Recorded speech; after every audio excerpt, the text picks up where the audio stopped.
Let's get right into it. We like to think of science as a noble quest for truth, but some of its darkest moments happened when curiosity outpaced ethics. These are the psychological experiments that never made it into your textbooks, but maybe should have, if only as warnings about the human mind and the power we have over each other. Number 7. The Monster Study. In 1939, a team of researchers at the University of Iowa set out to study the roots of stuttering. Their subjects? Orphaned children, many of whom already felt abandoned by the world. Some were praised for their speech, while others tragically were belittled, criticized, and told they were destined to stutter. The result was more than just data. The kids on the receiving end of the negativity became anxious, withdrawn, and some developed speech issues that lasted for years. The researchers called it the monster study for a reason. The real monster was what unchecked authority and careless words can do to a child's self-worth. If you ever find yourself in a position to encourage someone, remember the impact your words can have. Number 6. The Three Christs of Ypsilanti. 3 men, all convinced they were Jesus Christ. In the 1952nd, psychologists at Michigan's Ypsilanti State Hospital thought, what would happen if these men were made to confront their rivals? Maybe, they hoped, logic would win out. Instead, each man clung tighter to his identity, inventing elaborate justifications to explain away the others. Far from dissolving their delusions, the experiment proved just how deeply belief can run and how resistant it is to challenge.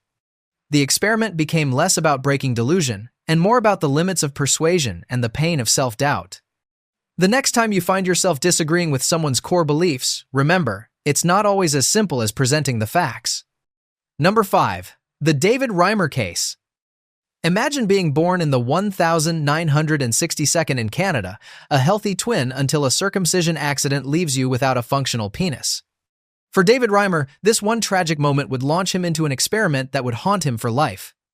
John Money, a prominent psychologist, convinced his parents to raise David as Brenda, arguing that gender identity was mostly a matter of upbringing, not biology.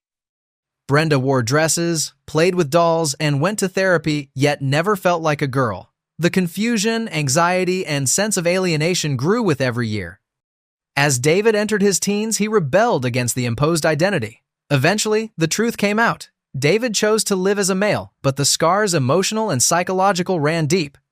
His story became a case study in the debate over nature versus nurture, but it was paid for with real pain and real loss. Tragically, David's adult life was marked by hardship, and he took his own life in 2004.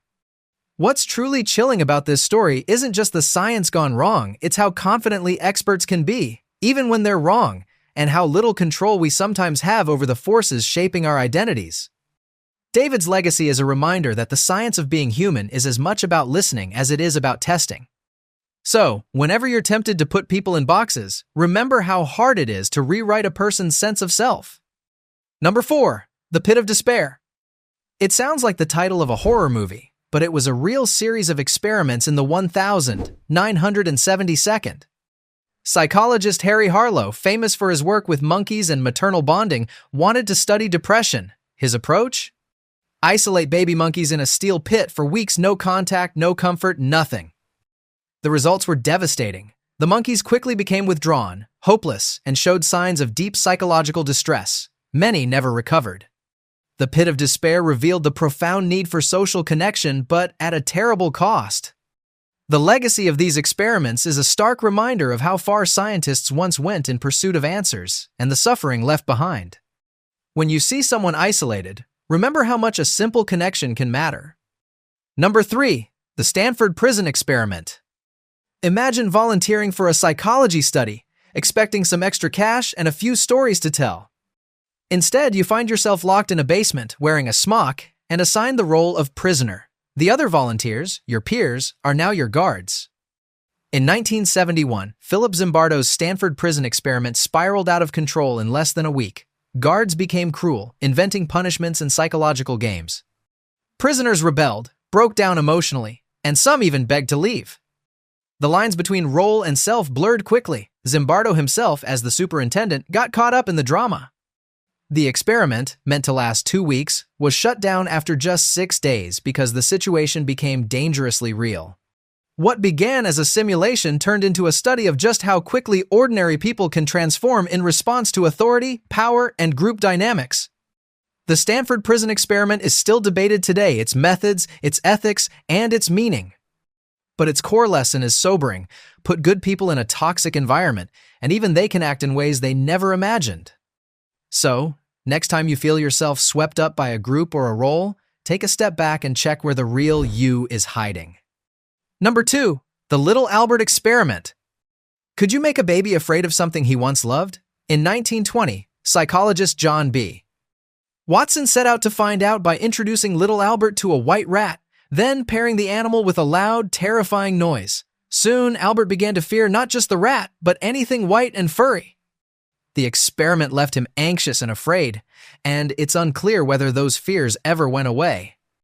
No one knows what happened to little Albert, but his experience changed how we think about fear and the ethics of experimenting on those who can't consent.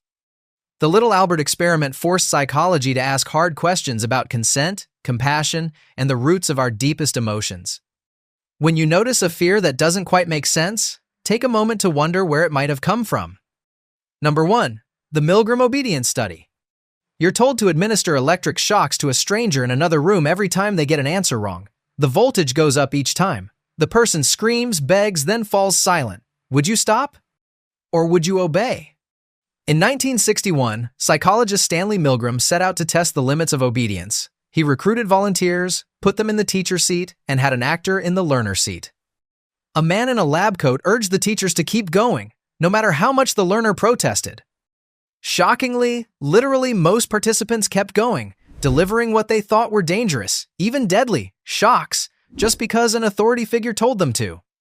The Milgram study revealed the unsettling power of authority and how easily ordinary people can be convinced to do the unthinkable. The experiment shocked not just the participants, but the world, raising uncomfortable questions about free will, morality, and how far we'll go to fit in or follow orders. Milgram's work is still cited today in ethics classes, military training, and anywhere people need a reminder of the dangers of blind obedience. So, the next time you feel pressured to do something that doesn't sit right, pause and ask yourself whose voice you're really listening to. If these stories made you rethink what you know about the mind and what science is willing to risk to uncover its secrets, hit that subscribe button and stick around. There's a lot more to explore in the shadowy corners of psychology, and sometimes the darkest experiments teach us the most about who we are.